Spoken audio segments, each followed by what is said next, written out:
Hello friends, welcome back to my channel. My name is Ankur Mahendra. Chhaava का teaser आया, देखो स्त्री के साथ इसका टीजर आया था और मैंने अपना रिएक्शन भी दिया था। अब जो टीजर आया है ना, अब इसकी हाइप बनेगी।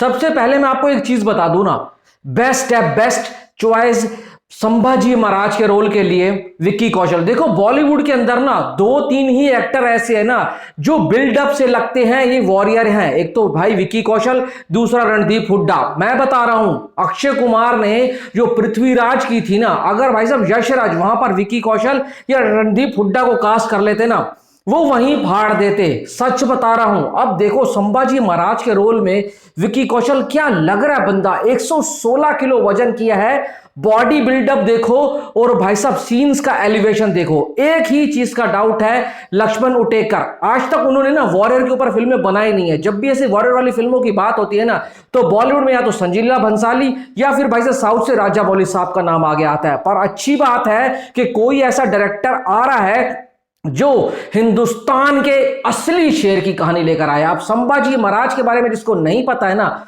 थोड़ा सा बता दूं भाई, शिवाजी महाराज के सबसे बड़े पुत्र थे। 2 साल की उम्र में ना इनकी माता जी का देहांत हो गया था और जब ये 23 साल के थे ना, तो भाई साहब शिवाजी महाराज का देहांत हो गया था। पर ये 23 साल की उम्र से पहले से ही युद्ध लड़ रहे थे। इन्होंने अपने 10 साल के ना युद्ध वाले करियर में ना भाई साहब 120 लड़ाइयां लड़ी थी और 120 की 20 जीती थी।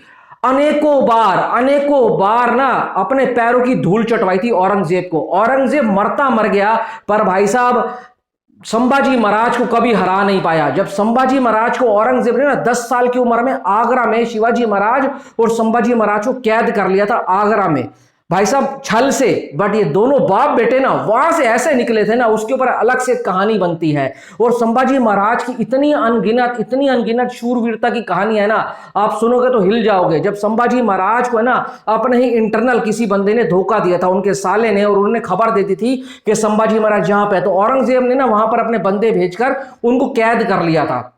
और सच बता रहा हूं, अंत तक औरंगजेब ने एक चीज करी थी, उनको बोला तू मेरी शर्तें मान ले, तू मुझे बादशाह कबूल कर ले, और भाई साहब क्या बोलते हैं, तू अपना सारे खजाने का पता बता दे। संभाजी महाराज ने ना एक भी शर्त उसकी नहीं मानी थी। संभाजी महाराज के ऊपर इतनी यातनाएं दी गई थी ना, उनके नाखून खिंचवा दिए थे, पैर की उंगलियां काटी, हाथ की उंगली काटी, भाई साहब शरीर के मांस छीन लिए। उसके बाद तक भी संभाजी महाराज नहीं माने, उसके छोटे छोटे टुकड़े करके ना नदी के पास फेंकवा दिया था।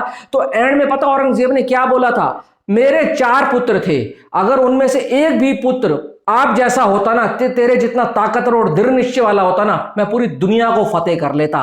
तो इस तरीके की संभाजी महाराज का भाई साहब व्यक्तित्व था, इतने शक्तिशाली थे दिमाग से भी और भाई साहब बाजुओं से भी।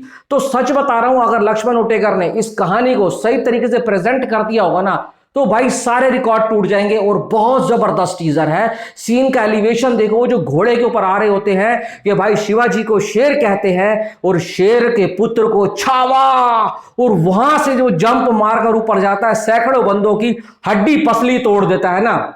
बहुत बढ़िया बीजीएम, कैमरा वर्क, हर चीज परफेक्ट लग रही है। बस आ रही है 6 दिसंबर को, किसके साथ, पुष्पा के साथ। भाई साहब मैं चाहता हूं क्लैश ना हो, दोनों ही बड़ी फिल्में हैं, पर इतना कह सकता हूं क्लैश भी हो गया ना, इस फिल्म को हर कोई सिनेमा लवर देखने जाएगा, क्योंकि ये फिल्म अलग ही लेवल का भाई साहब गूज़बम्प लेकर आ रही है। मजा आ गया टीजर देखकर। आप बताओ, आपने देखा तो कैसा लगा, और विक्की कौशल आपको कैसे लगे, ये जरूर बताना। Thanks for watching.